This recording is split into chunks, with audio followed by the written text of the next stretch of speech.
Je suis Éric X de Suède, roi des Suédois de 1208 à 1216.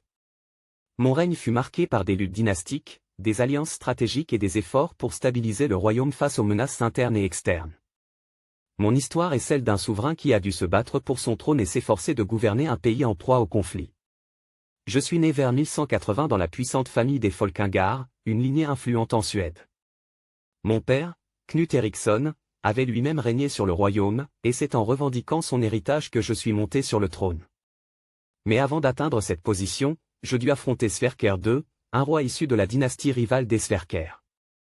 En 1208, lors de la bataille de Lena, mes troupes, soutenues par des mercenaires danois, écrasèrent les forces de Sverker II, me permettant ainsi de m'emparer du trône.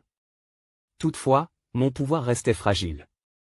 Sverker II tenta de reconquérir la couronne avec l'aide du roi du Danemark, Valdemar II.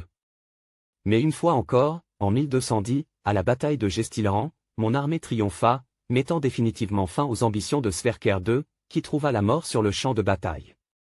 Mon règne était désormais assuré, mais les défis ne faisaient que commencer. Durant mes années au pouvoir, je cherchais à consolider mon royaume en renforçant les liens entre la noblesse et l'Église. Le christianisme, bien que déjà solidement implanté, jouait un rôle essentiel dans la légitimité royale, et je travaillais en étroite collaboration avec les évêques pour asseoir mon autorité. En parallèle, j'épousai Richeza de Danemark, une union qui me permit de renforcer mes relations avec mon voisin méridional, bien que la Suède et le Danemark soient souvent en rivalité. Cependant, malgré mes efforts, je ne pus mener à bien toutes mes ambitions. L'administration du royaume restait complexe, et des tensions persistaient entre les différentes factions suédoises.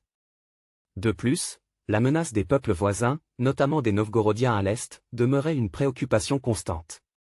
Je tentais de stabiliser la situation en consolidant les alliances et en améliorant l'organisation militaire du royaume, mais le temps me manqua pour mener à bien ces réformes.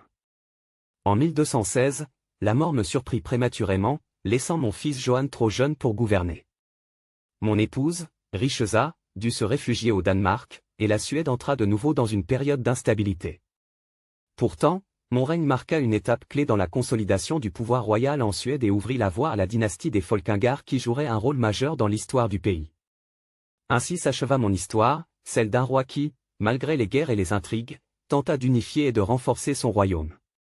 Aujourd'hui encore, mon nom demeure gravé dans les annales de la Suède médiévale comme celui d'un souverain combatif et déterminé.